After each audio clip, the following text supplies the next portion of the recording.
Thank you so much, and thank you for being here at 8 o'clock in the morning.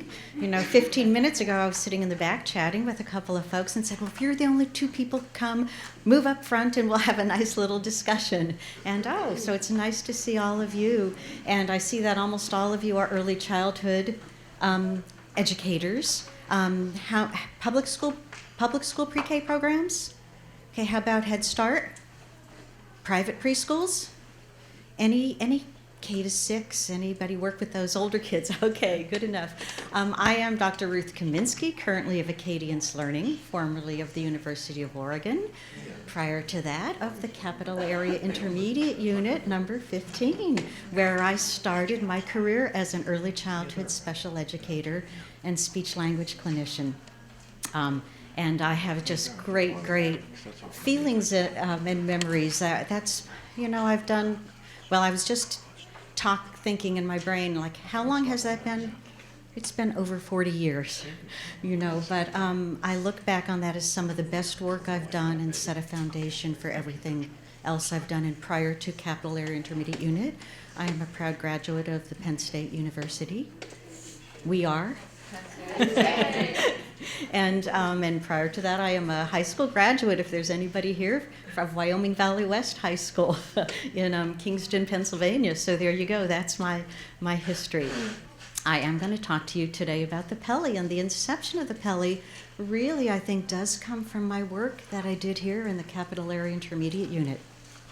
Those of you who are in the K-6 space may know me, you may not, but you may know me as the co-author of Acadience Reading K-6, formerly known as Dibbles Next, and all the previous editions of Dibbles with my colleague, Dr. Roland Good. But my work working with K-6 really came from an early childhood perspective. And when I met Dr. Good, both at the University of Oregon, I was coming from this early childhood perspective, and he was coming from a school psychologist perspective. Sort of, I have all these kids in 3rd grade, 4th grade, 5th grade referred to me with, reading problems. Where are they? Earlier than that. And I said, I know where these kids are in preschool.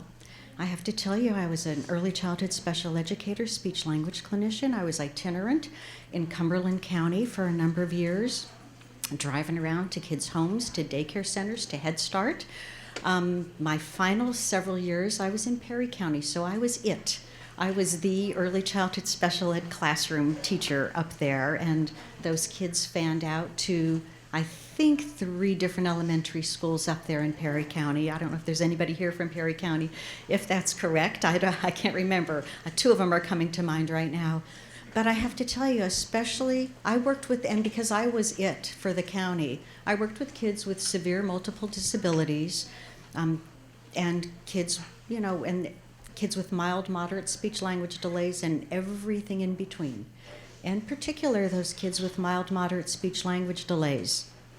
I worked with them age 3, 4, 5, send them off to kindergarten, get them on track, and they're on track. And round about April of kindergarten, I'd start to get phone calls like, Ruth, remember that child who came to, kindergarten? What can you tell me about him?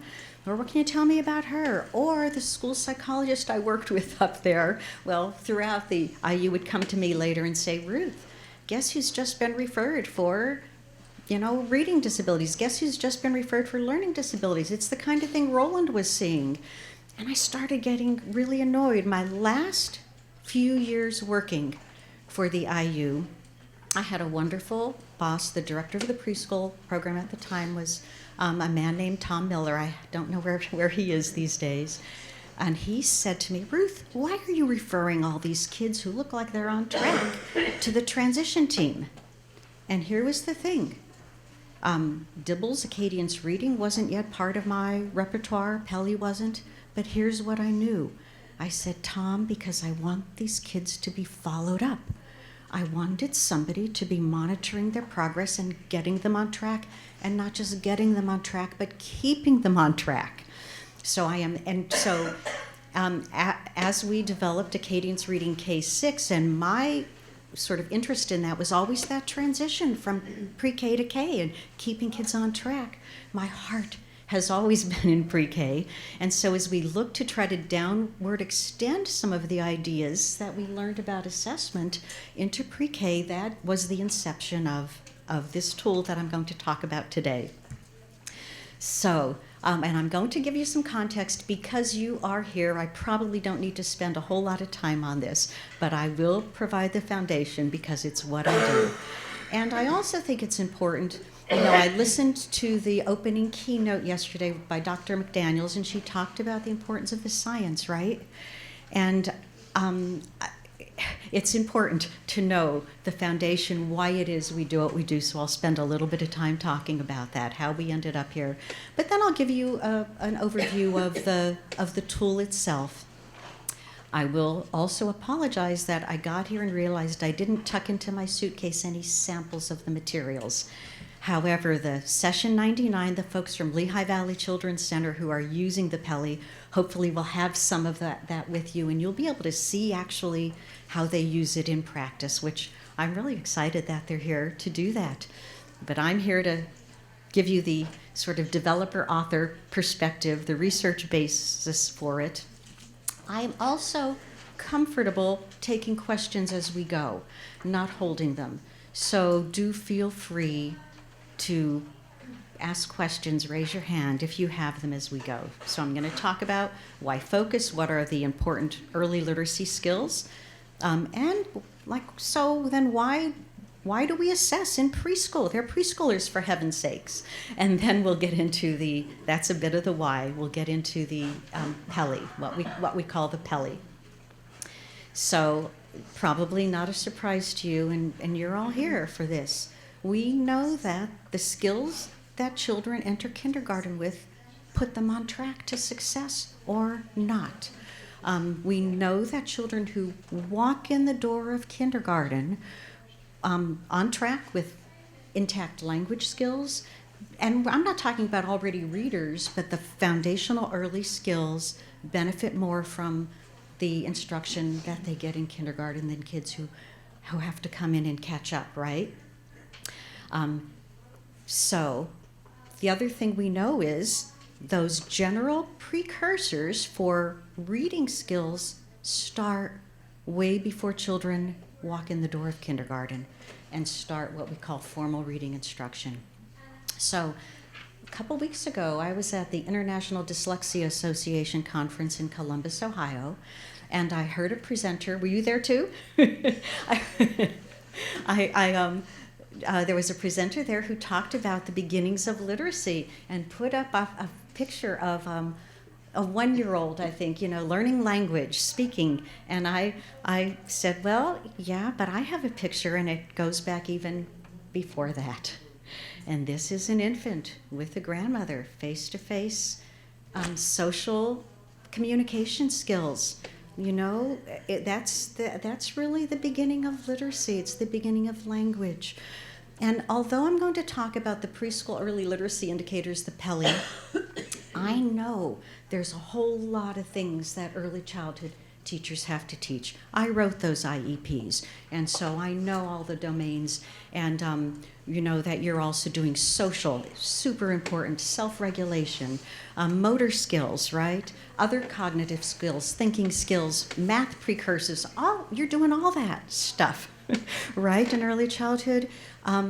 Literacy is, when kids get to school, the foundation for many other things, and so we will winnow it down to critical skills, and it doesn't mean you don't do all those other things, but figure out what are the essential things that kids need to get every day if they're really going to walk in the door of kindergarten on track. They start early. Another picture of a mom with a toddler reading to her child outside in the grass. Very common scene, a preschool teacher reading to, or a kindergarten teacher reading to a small group of children. And this next picture I call activity-based intervention, because I got my master's degree from the University of Oregon with Dr. Diane Bricker, who was the developer of activity-based intervention, where you work on multiple skills at one time. So you can work on literacy and self-care at the same time. You can work on language and literacy clearly at the same time. So one doesn't preclude another. I remember in early days getting some research grants and trying to recruit early childhood sites. Like, oh, no, we're not teaching kids letters because we're focusing on social development. And it's sort of like, it's not one or the other. It doesn't have to be one or the other. You can work on both. So that's my little tribute to activity-based intervention. So we know that when we actually focus on the skills, it improves later outcomes for children. And so there's just some, there are little citations in small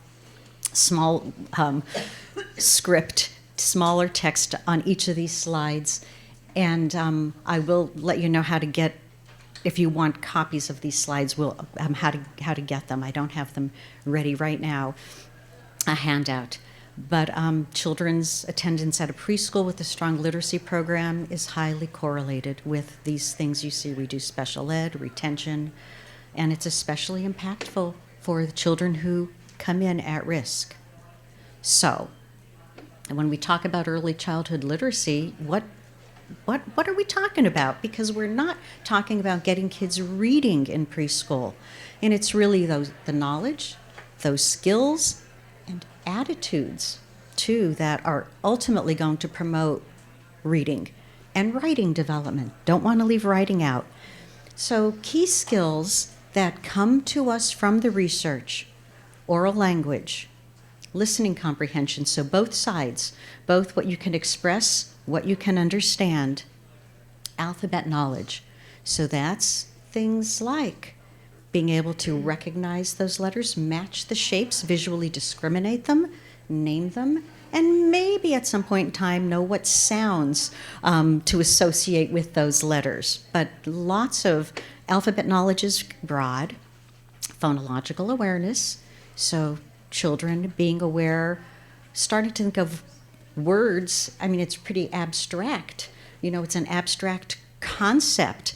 But, you think about the preschoolers and learning rhyming words. Cat, fat, mat, sat. It's why Dr. Seuss books are so popular.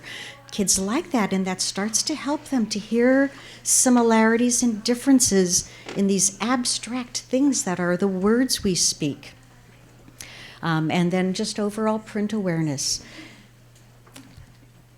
And these things, alphabet knowledge, your familiarity with those letters, knowing and phonological awareness, the fact that being aware that the words we speak are made up of sounds really are the things that come together for kids to understand the alphabetic principle, which is this notion that the words we speak are made up of sounds. These sounds are represented by these letters. And that's really important. So I've done a lot of consulting, been in a lot of preschool classrooms, both when I taught and then certainly consulting. And the next slide I'm going to show you is one we use in K6, but it shows a couple of things.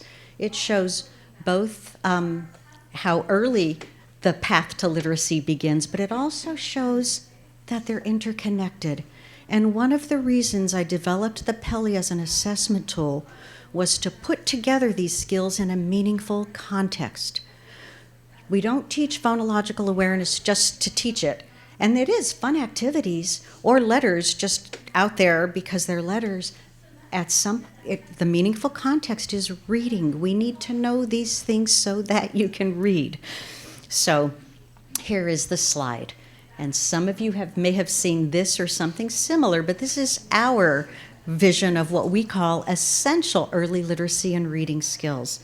And you can see down here listening comprehension starts it's the longest rope, it starts first, and think about that picture of the grandmother with the infant. At some point, a year of age, kids start saying words, and that comes in. But listening comprehension doesn't go away, they start to be entwined. In the preschool ages, as children have more words, they start to hear those similarities and differences, the rhymes, the That's the first, my name, Matt. Sounds like that. Like Michael, like Mary, So kids start to develop phonological awareness, and it should be no surprise that children who know more words, have better language skills, actually have greater phonological awareness. It's easier. They just have more words, and then they can start to form those maps, right? And like, oh, these words are similar. At some point, and this one strand says alphabetic principle and basic phonics. It's got a lot in there, but alphabet knowledge comes in there. You have to have alphabet knowledge in order to learn the alphabetic principle and basic phonics. So, and that comes in at some point. The other skills don't go away. Kids start to put very, very basic sounds together to start to read very simple connected text. They start, as they're learning connected text, that doesn't go away. They start to learn advanced phonics skills, and you can see, but listening comprehension doesn't go away. It turns into reading comprehension. None of these things go away. They just, by the time kids are reading to learn, it just gets more advanced, the thinking skills, right? This is the visual I really like of the skills, because it's not like, oh, we teach phonological awareness, boom, they're there, teach this, they got that, teach this. It really is intertwined. And as one skill gets better, you pull in the next one, and they both get stronger, and you pull in the next one throughout till we get to the whole point of reading. So I've talked about essential skills, and you saw the ones on the slide, you saw the ones on the rope. And why are these things essential? Well, here's what we know, and this goes back to late 1980s when we started developing these measures. They are the things that are predictive of kids' reading and of their reading achievement. But you know what? That's not enough, because there are things that are predictive of reading achievement that we can't do anything about. For example, can you think of anything?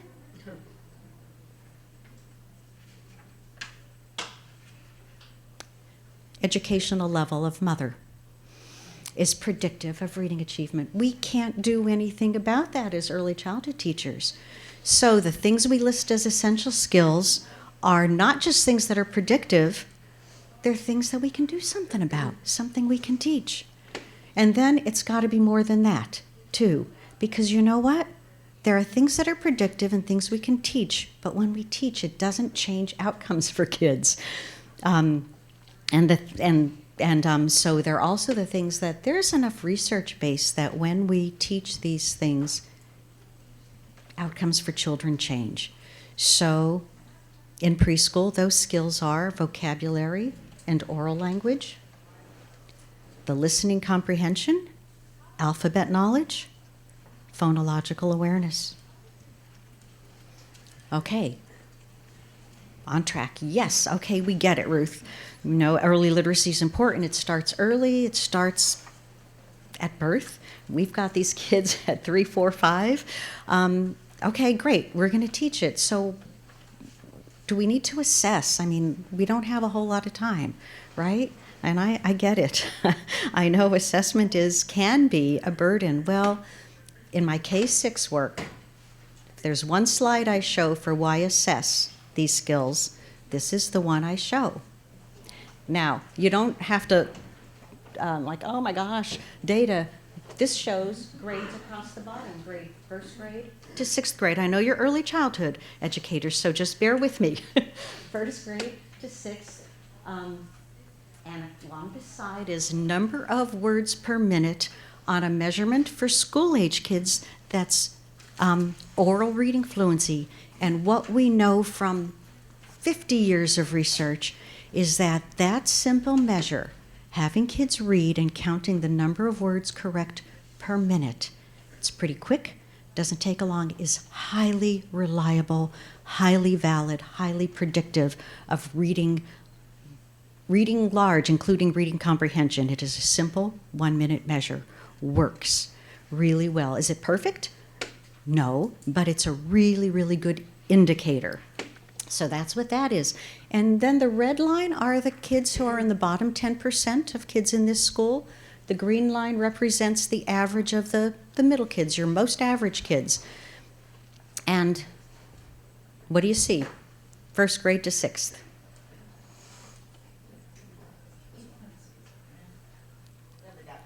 The gap gets wider. Absolutely, the gap gets wider over time. But thank you for speaking up and saying that. Do you notice anything else? The summer slides. Pardon me? The summer slide as you're looking at the individual lines. Okay, good one. But where do they all start? Everybody starts as a non-reader down there, right? At the beginning of first grade, most kids aren't reading, and so it's not until that end of first grade that they start to pull apart where we can sort of tell. That's what sent Roland and me to the research to look at, well, can we do this earlier? Because the reality is those precursors to reading start even earlier. You may be familiar with this slide. This comes from an older study, Hart and Risley, 1995, but it is a seminal study. And this is words spoken to children from birth to age, you can see 48 months. Now, this has been a seminal study, didn't get a lot of attention. Maybe 10 years or so ago, it hit the popular press. You know, the way the science of reading is hitting it now. And all of a sudden, people started talking about this gap in language. And then the study took some flack because relatively small n, and the groups were divided by socioeconomic status. However, that was a misinterpretation of the data, because here is the point of this, and it was a really well done study by Betty Hart, Todd Risley, and their colleagues at the University of Kansas. The point is that parent speech addressed directly to children, and I would argue if they had done this with teachers, teacher speech, do you know what I mean, is going to impact outcomes for children. And in fact, what they found, if you dig in, is that parents' verbal interactions actually varied within socioeconomic status groups. So it wasn't about socioeconomic status, it was about number of words and quality of what was said to children were predictive of children's later outcomes. And they have since followed these children beyond age 4 into school. And so you can trace the predictors back that far, the importance of language. You look at this slide, well, these aren't going up, these are all going across. And I will tell you here the reason for this. This is all end of preschool outcomes, okay? And you see 3 lines? Well, the top line are the different skills, and I can't quite see what they are, code-related skills and oral language skills. Those are those different skills. For the top line are the kids who came in with high-level skills. Guess what the middle line is? The kids who came in the middle. Guess what the bottom line is? The kids who came in lowest, and that's over the preschool years. Kids who come in high stay high, kids who come in low generally stay low. You can see a bump there on the code-related skills. Those are the things you can really teach pretty easily in preschool, those code-related skills, alphabet knowledge, phonological awareness. Language, a little bit harder to bump, but it doesn't mean don't do it. In fact, it's super important. So, patterns are stable unless we do something. That's why we developed the PELI, and I hope that's why you're here. And so what I'd like to do is be able to bump that little graph all the way back. Now, this is fake. You can see I just took that graph and I changed it to infants, toddlers, preschoolers. And the idea is, if we find somebody who's not on track at age 1, what do we do to get them on track? And some of my colleagues at the University of Kansas do have measures for infants on sort of some learning words. And but if we find them not on track there at age 3 or there at age 4, let's do something to get kids on track so that as many kids as possible are entering kindergarten with the critical skills to be successful. Okay, any questions so far? Comments?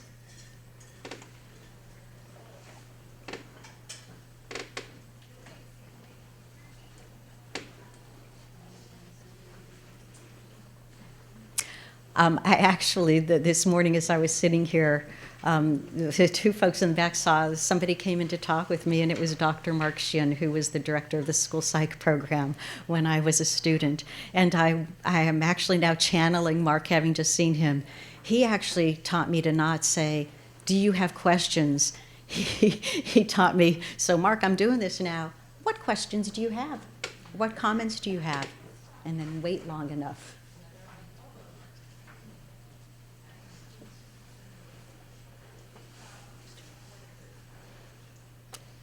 Okay. Doesn't mean you can't. If one pops into your mind, raise your hand and ask it. Let me give you a little bit of an overview of the PELI and what it looks like. So, on the PELI, we took what we knew about assessment and developing. Remember, I said oral reading fluency, 1-minute measure. Well, so how do we do this in preschool? How do we come up with something that's a pretty brief indicator of a broader sort of skill area that we know is predictive of kids being on track? So that's what we tried to do with the PELI. And it's that notion of 1 minute of oral reading and number of words correct. It is like height and weight chart, right? It's quick, reliable, valid.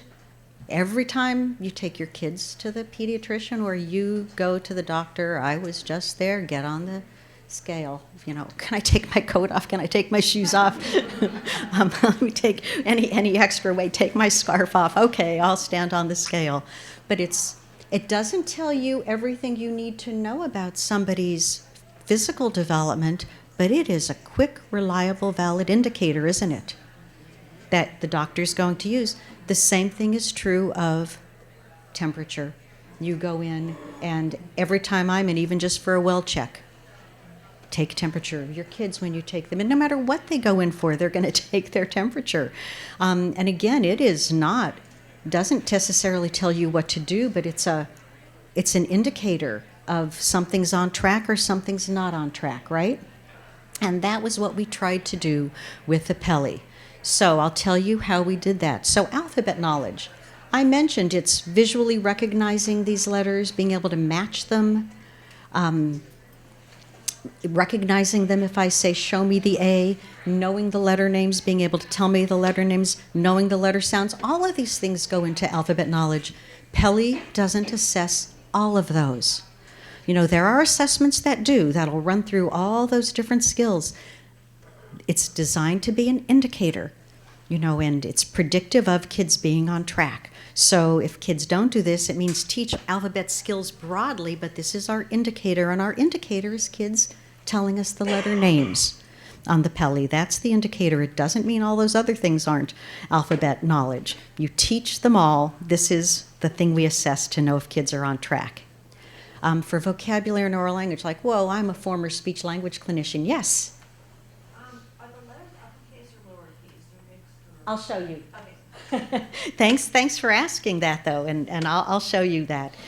So vocab oral language is a huge. I'm a former early childhood speech language clinician. My degree from Penn State was in speech pathology and audiology. It's big. So how do we winnow this down? And so our indicators of whether or not kids' vocabulary and oral language skills are on track is a simple naming pictures and then telling about the pictures. I'll show you what these things look like. Comprehension, okay, that's big and hard to assess too. It's answering questions about a story that we read and then helping to retell that story. And in phonological awareness, again, there are lots of skills that go into it. Rhyming, knowing first sounds, matching sounds. And so the two skills we use as indicators of whether kids are on track are telling the first part of the sound or telling the first sound in words. And I'll give you a brief demo of what that looks like. So I mentioned we put this into a storybook context that is meaningful for children. It came about because I was doing some consulting on an early reading first project. And once a month I was traveling up Interstate 5 in Oregon, and it was part of early reading first, so we had a lot of assessments we were doing. There's a lot, oh, some of you were like, oh yeah, I remember. We had to do all these assessments. And we also used it as an opportunity to try to see downward extend some of our Acadience reading / Dibbles measures. And, we were doing things like, here's a page of letters, pulling kids from choice time to do these things that were disconnected. And I had a group of teachers, some of whom really were not very fond of assessment. And like, why do we have to do this? This doesn't make sense. It's not meaningful. And one day I was driving up Interstate 5, and I thought, Ruth, you know about assessment and you know about early childhood. And it is true that giving kids a page of letters, taking that away, showing them pictures of words, first sound in words, taking it away, doing, something else. It's like these disconnected tasks. It doesn't feel very developmentally appropriate. You know how to do this, and then I went up to the teachers and said, what if we put a book together and did this? And they said, Ruth, you develop that, we'll use it. So it is in a storybook format that's familiar to preschoolers, and it's untimed, unlike our school-age measures. And it's designed so that you sit side by side with the child, or catty corner if you're at a little child-sized table or desk. But the child's on the left, and this just shows the cover of one of the books, because the pictures are on the left, and the words, the script, the recommended script for the assessor or the teacher is on the right-hand side, and you can see that picture of the assessor and the child looking at one of the books. And the directions are in bold, and the pictures are on the left, as I said. As we went to develop these measures, we actually thought about, well, do we use animals? What kind of characters do we use? And we do use people characters, and by design, they are diverse characters in terms of race, ethnicity, family, constellation. We have a child and a grandpa in some case, in one story, a child and a mom. You get the idea. So that not all children will see someone in the book that necessarily looks like them, but the stories are all very simple storylines that kids can follow. In A Day at the Farm, Farmer Jane goes to the barn, can't find her horse. Where might my horse be? She goes and looks in the pasture. She goes and looks someplace else. She goes and looks someplace else. Oh, all of a sudden, so they're very simple storylines. Even if you're not familiar with the farm, losing something and looking around to find it is pretty simple. So that's the idea. There are 10 different books designated for children who we call PreK 3-4. Those are children who come into preschool at age 3 and have 2 years of preschool before they go to kindergarten. Then there are books designated for preschool 4-5, the kids who are coming into preschool, going to kindergarten next year. Now, the books are not different. They don't increase in difficulty. They are equal in difficulty. This is a really important feature because we don't expect 3-year-olds to do a lot. Do you know what I mean? But they're still simple enough stories and books, and we hold constant the difficulty level, because as kids change, that's where you can start to see their growth on a graph. If we increase the difficulty level of the book, then kids might stay pretty constant. So that's part of the design features of the books. So we looked at early childhood curriculum, we looked at themes that are used in early childhood, and tried to come up with themes that would be relatively familiar to a lot of kids, and even if not, the storylines are simple. Time for bed. These are the books designated for 3-4, A Day at the Playground. We are aware we have to swap out some of the illustrations. Some of this playground equipment is passé at this point, or is dangerous. We've gotten that feedback. No, we don't have those merry-go-rounds at playgrounds anymore. And I thought, are they serious? Oh, they are. There are communities that have outlawed those. But when I was looking around for it, I have to tell you, I found people on social media like, no, there's a playground that has that merry-go-round. We take our kids and have such a good time on it. But you can't find it in many places, and I am all for safety, so we have to swap out those pictures. On the farm, getting a new puppy, Grandma's Birthday. We're moving into the 4 or 5 books, Cooking with Mom, Show and Tell at School, A Day at the Beach, A Trip to Outer Space, which is really about going to the library, not about going into outer space, and Off to the Grocery Store. There are 10 different books. Each book has a score form, so it's done with an actual physical book and a paper pencil score form at this point in time. You know, there is talk about moving it to an iPad book, and we've got a lot of people who say, no, we love the books. But at some point that as technology develops, that may be an option. But for now, it's a paper book. Open it up, paper score forms that are color-coded, alphabet knowledge, vocab, oral language comprehension, and phonological awareness. Yes?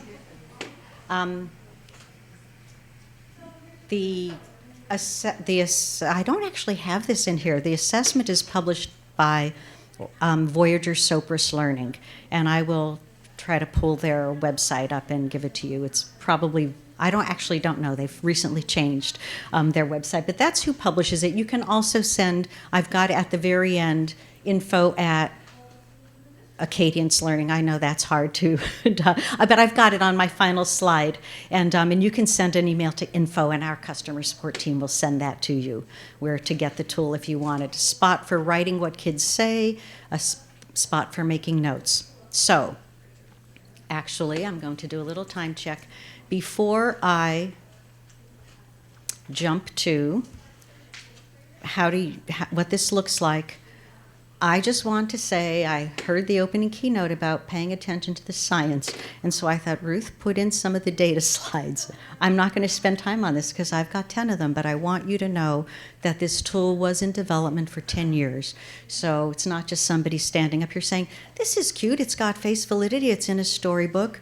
It has research-based benchmarks and cut points to use as a frame for are kids on track or not, for kids who are 4-5 and 3-4. Alternate form reliability means if I give this book or that book, do we get similar scores? Anybody who wants more dig deep on this, it's all in the assessment manual. Interscore reliability means if I do it and you do it, do we get similar scores? Predictive validity, so if we do this and then we give Acadience reading measures, are they kind of measuring the same thing? Yes, and predicting, and also with language measures. So we took our vocab oral language, our comprehension subtests, our language index, and how does it predict to something like the SELF or the PPVT? And then with the composite, and then decision utility. Those of you, we're starting to really geek out here. Those of you people who are interested in sensitivity, specificity, positive, negative, predictive power. I just want you to know we have all of that data. And the geeks among you who want that, but those who are not, I actually really appreciated what the keynote speaker said. Ask. And so I thought if somebody says, Ruth, what's the data? I want you to know there it is. And you can dig more deeply into it. So what does this actually look like? Well, we start, and this is the back of the book, and I'm going to show you Cooking with Mom. Start here at the back of the book, and on the very back it says, let's look at this book together. What do you think this book will be about? That's the first comprehension question. Actually, just looking at the picture, trying to get an idea, and answering, and there are scoring rubrics for each one of these. What constitutes a 2-point, 1.0 point response? Then we say the name of this book is, we turn it over, point to the title. The name of this book is Cooking with Mom. Let's read the book together. And so we start out, we turn the page. We start out with our indicator of alphabet knowledge. Remember, we're not assessing all the different alphabet knowledge components. We are assessing letter names. And so there is a picture related to the theme of the book. The first one is from A Day at the Beach. The one on the bottom is just from Trip to Outer Space, just to give you a sense of that. In Cooking with Mom, it's in a bowl of soup. We have had people say, letters aren't in soup, letters aren't on the beach. And it's like, no kids ever say that to us. We say, here's a beach with letters on it. Do you know any of these? Oh, there's an A, there's a B. It's teachers are the ones who say, There aren't letters on the beach. We did it this way. I will tell you, we tried giving kids a page of letters, a white page, black letters going across. This is just so much more child friendly. Here's a beach. We're looking at a day at the beach. Here's a beach with letters on it. Do you know any of them? Yes. Yes or no. So that's the idea of it. I'm going to look at interest of time, and I'll just show you a little bit of it because we got the audio hooked up, just so you can see the actual. Let's look at this book together. What do you think this book will be about? Cooking. You think it'll be about cooking? That is a really good guess. The book's called said- Cooking with Mom. Okay, so here's a bowl of alphabet soup with letters in it. Do you know any of these letters? Wait till you tell me the names of all the letters you know. M. Can you show me with your finger? So she asked her to point because if kids just name them, you have no idea. So she said, "Can you point?"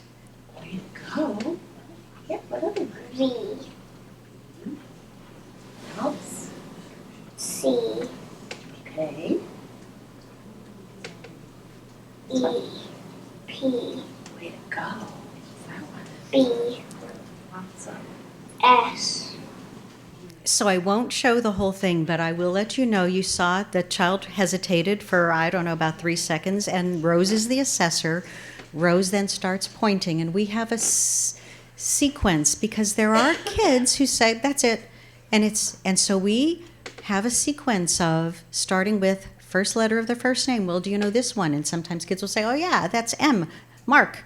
And then the letters that we know are most easy first letters learned, like capital A, B, C, X, S, O.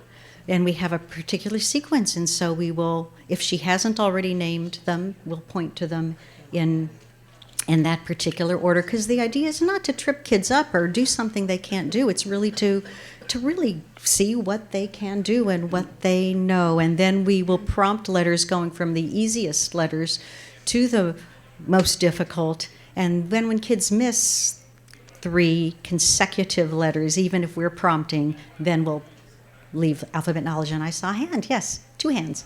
Go ahead. So I just was wondering, for this assessment to be reliable, does the assessor, is there a certification? Do they have to be trained and certified in this? Trained, I would say yes.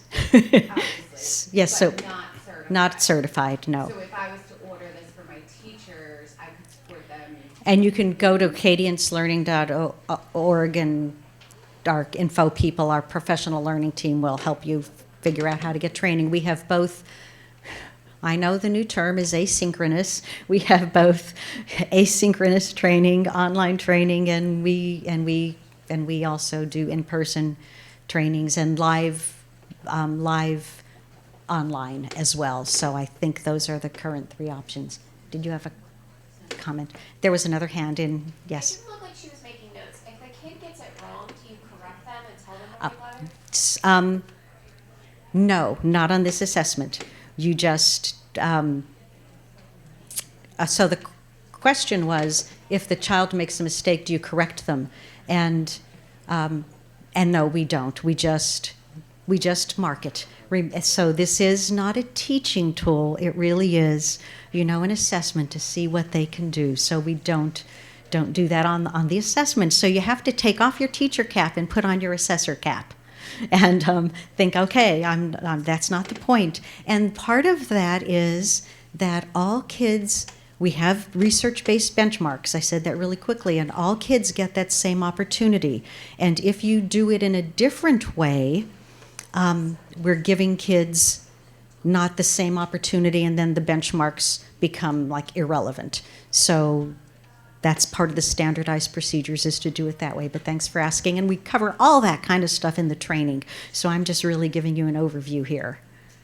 And then did another hand go up, or was it just somebody stretching? But that gives you an idea of that. And here was this little girl's score, Emily. She actually knew a lot. She had a score of 24. Cooking with Mom is a book given at the beginning of PreK.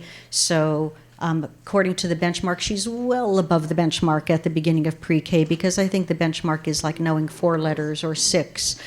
I can't remember. And truth be known, we needed to get a video. We gave the Cooking with Mom book, but this was a little child who truly, age-wise, was at the end of preschool. Do you know what I mean? But we wanted to show using this book, so you can see how a child who is on track did, but it gives you a flavor for what that looks like. Vocabulary, oral language. Child is shown a scene related to the book, and yeah, the playground. We'll swap out some of those. Child is asked to name 10 items, just what's this, what's this, what's this, what's this, and then tell everything they can about 5 of those.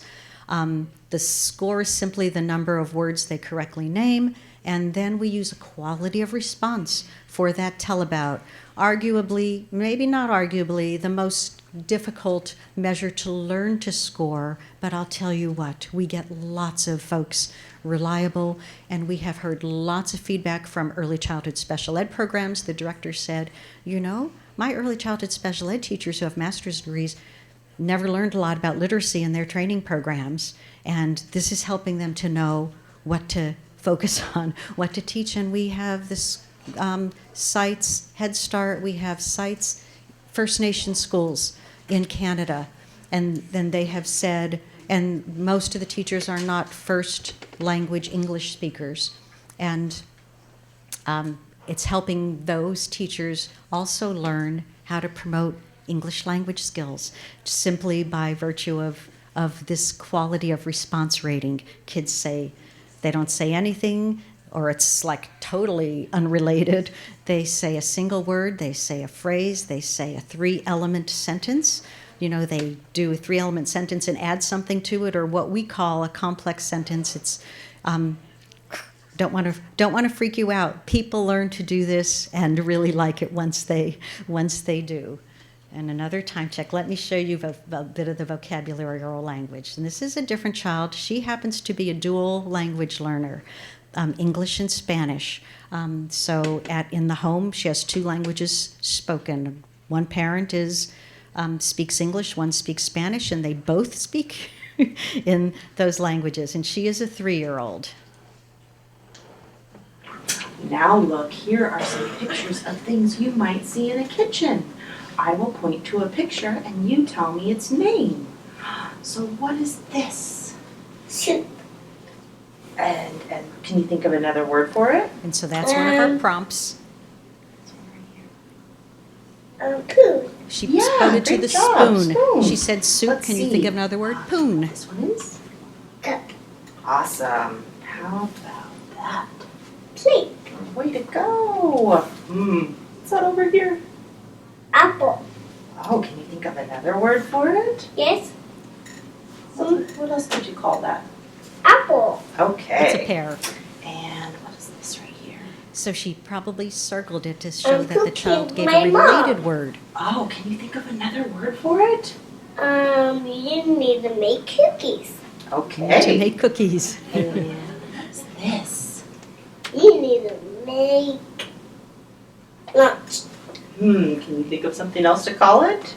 Yes. You need to push these. Oh, okay.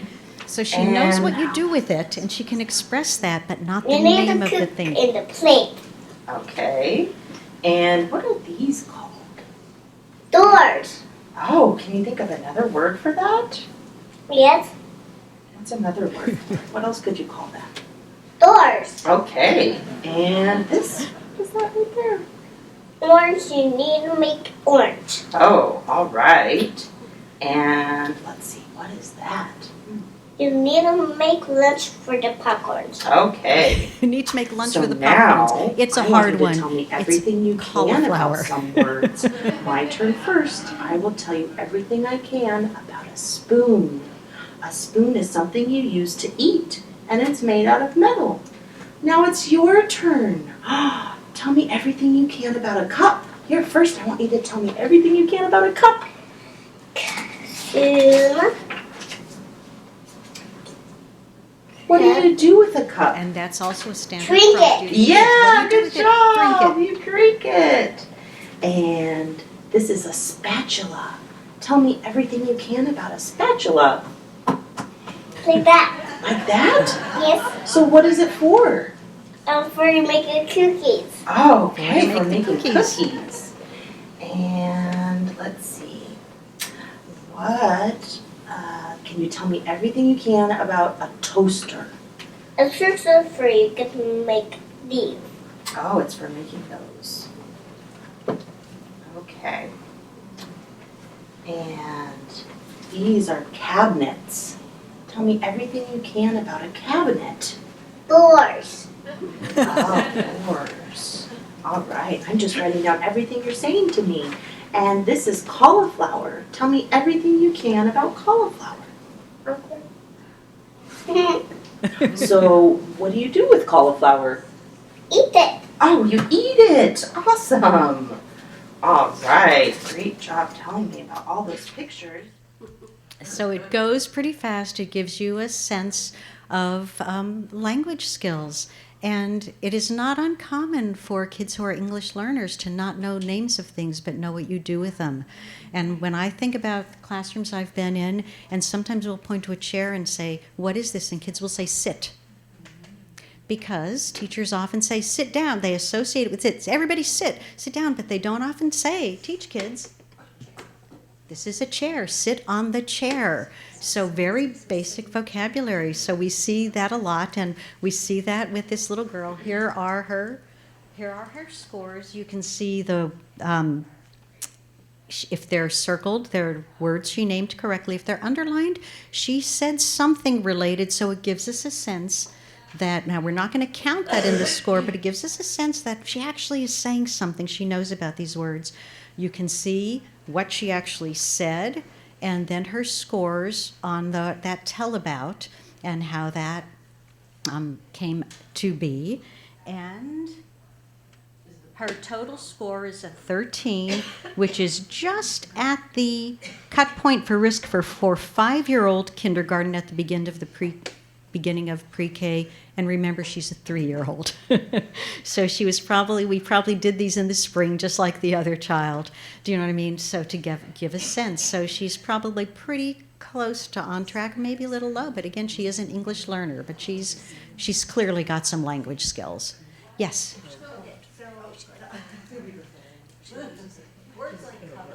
Nobody uses them anymore, so if they said cabinet, Yes. that would be, we would accept it. Yes, so for every word, so the question was, nobody uses the word cupboard anymore. If they said cabinet, would you accept it? And the answer is, for every word, we have alternative words listed that are acceptable. We have a mix of words that are easy, medium, and hard difficulty.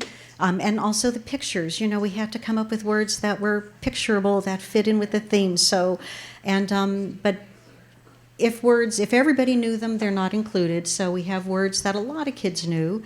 And on the other end, if nobody knew it, we didn't include it. But we have words that some kids know. And maybe it was the first little girl, Emily, when she did this on Cooking with Mom, she didn't know what cauliflower was either. And she looked, and it's interesting, when you see the picture, she said something about popcorn.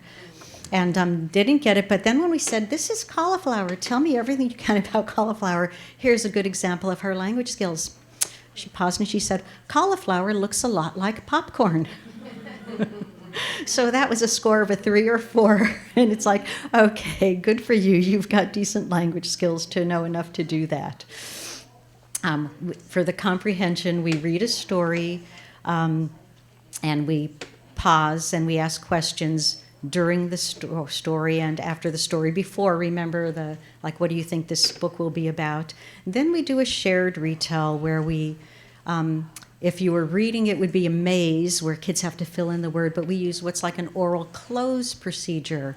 So we tell a simplified version, and Chef Andrew was going to make, pizza. And that is actually not one of the sentences. I just had to come up with something, but that's the idea. And if kids really comprehended this story and are helping to tell it, they will be able to fill in the blank. And if you raise your voice like that, you're going to help tell the story. They know what to do, and they help. And so we get a score for comprehension. In the interest of time, I may bypass this one. I have another one that I will share with you. This one goes on because she's very, very chatty and talkative, and so that one takes a while to see. But she actually was a 4 or 5-year-old, and her score is at the benchmark, slightly above, for 4 or 5-year-old children at the beginning of the year. And she was very chatty. And then for the phonological awareness assessment component, it's a little game. And the very last page of the book is a pocket picture, and there are cards in the pocket, and you pull them out. And you model what to do, and 5 of the words are compound words or multisyllable words, and we want children to tell us the first part of the compound word or the first syllable in a multisyllable word. The next 5 words, so there are only 10 words, are single-syllable words, and we want kids to tell us the first sound in the word. Now, we don't do rhyming, which is a big thing. It doesn't mean don't teach rhyming, but we use this as our indicator because when it comes to skills for reading, it really is being able to hear the individual sounds in words.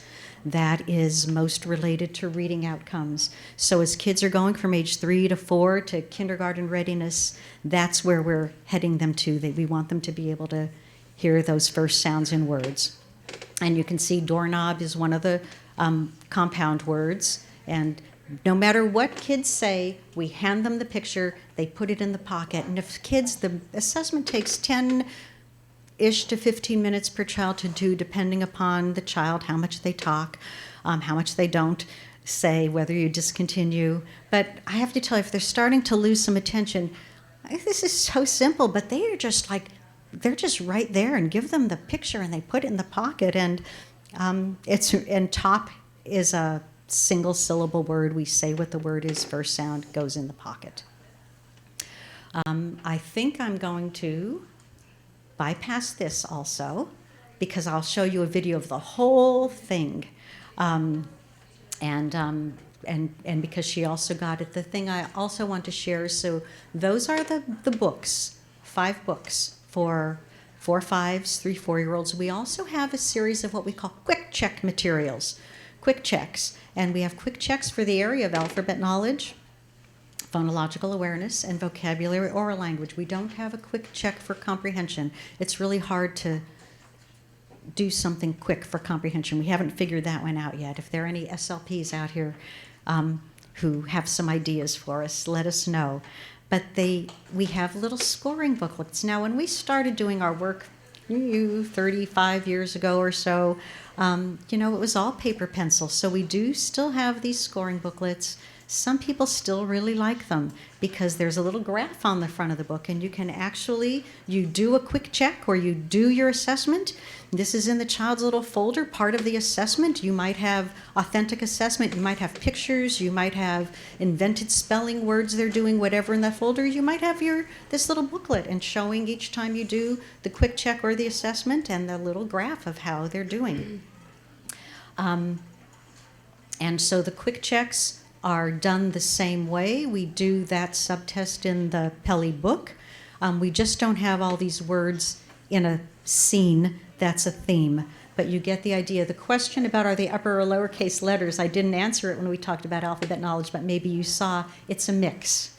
And in one version of the PELI, we did all uppercase letters, and then if they got X number of letters, we went and did a lowercase. And you know what? It just took a long time. It made the whole assessment take longer. And get back to that idea of an indicator. We wanted something that would be an indicator, so we came up with a mix of upper and lowercase letters. We keep the same mix across all of the books, but they're randomly arrayed differently. Phonological awareness, we do have pictures. It's not a pocket page, but it's like they say it, they get to take the picture, put it on the bowl, so it's similar in that way. And there are just containers, a series in the quick checks of things that the pictures go in. Not as nice as embedded within a theme of a story, but if the kids get it at that point. 10 different books, 3 books designated for 3, 4-year-olds, 3 books designated for 4, 5-year-olds, score forms corresponding to each book. Remember, the books are all equally difficult. So you may say, but there are 5 books per grade level, so here's the reason for that. We you have 2 interim books you can use however you want to. If you have a child who is really low, or a group of kids at the beginning of preschool, guess what? A lot of kids come in low, and you don't want to wait till January, to do a middle of the year assessment. It's like, oh, for these 3 kids, these 4 kids, I'm going to give them another book midway through, and you use one of those interim progress monitoring books. Oh, out of these 5 kids, 3 of them are doing fine at this point. They've been in preschool now for 6 weeks. They're really gaining some skills. But these 2, given the same classroom activities, the same instruction, are not.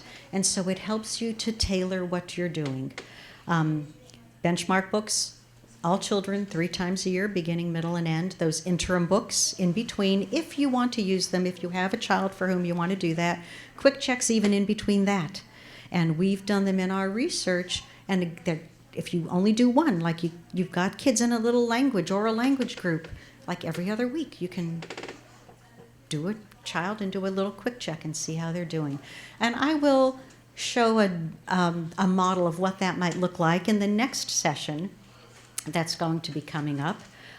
What I'm going to do now is just show an assessment all the way through so you can see it. And this is a 3-year-old doing the book on the farm. And I think it's me and a younger version of myself.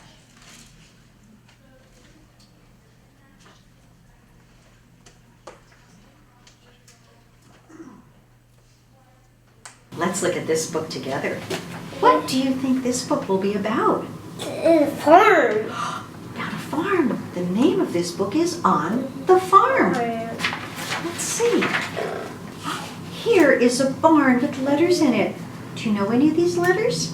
Point to and tell me all the letters you know. C. This is C. Okay. This is C. This is O. Okay. This is T. Okay. This is M. Okay. This is R. Okay. This Naming is letters but not pointing Q. correctly. But okay, how about this one? This one is X. Okay. And do you know this one? This one is Right here. right there. Mhm. P. And do you know this one right here?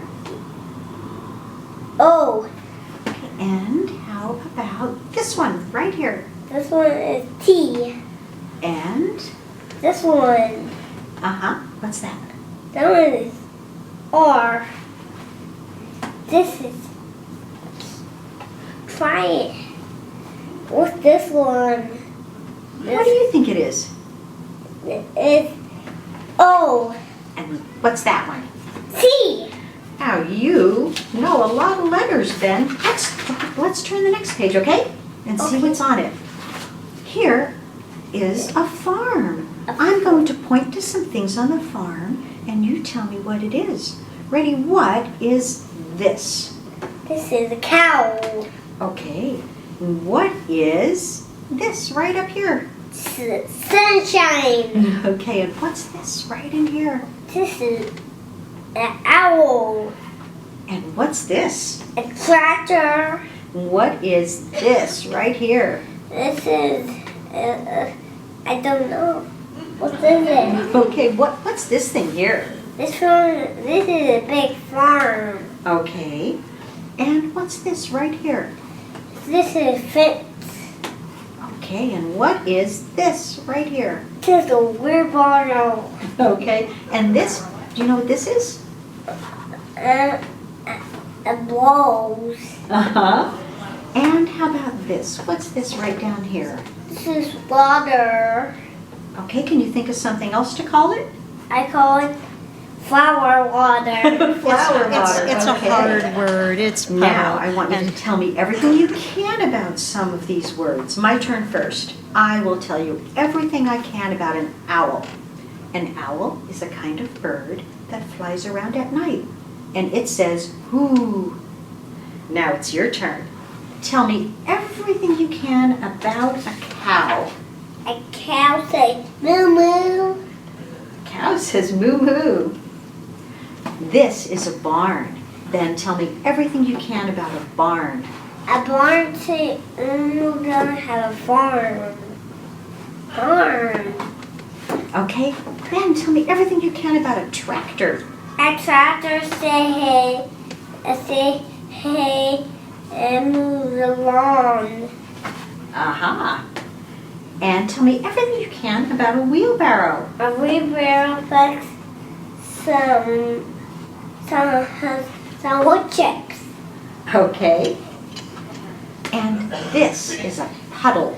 A puddle. Tell me everything you can about a puddle. A puddle grow bigger. Okay. I'm going to pause it because I'm looking at time and I see we have 5 more minutes to go, but you get the sense. There is a point, you can see him like bouncing, right? There is a point where he falls off the chair. And we bring him back. He's a 3-year-old, and I might not get to do it, but this video I think is on our website and on the phonological awareness. He is clueless, but he is just there, and whatever word he says something and I hand it to him and he puts it in, and then the next word, and he's just engaged. He is just there the whole way through it. He is actually the older brother of the little girl who is the English learner. He comes from same family, so it was a few years prior to that when he was that age, when he was 3. It's one of the casualties of working for us. If you have children in the age range, can we video your children? But I'm actually, in the next session, I'll talk about data. And so, okay, great, fine, Ruth, we like this. So, then what? I'll talk about data, and that one will be data, and I strongly urge you to go to the session on intervention, what to do, as well as the Lehigh Valley Children's Center presentation where they're using the PELI actually here in Pennsylvania, and we'll be talking about what they're doing there. And I am going to talk about data next time, and it is going to be what we talk about. You do assessment because we're building futures by changing outcomes for kids. And we have a couple minutes. I can take questions, or you can go grab more coffee.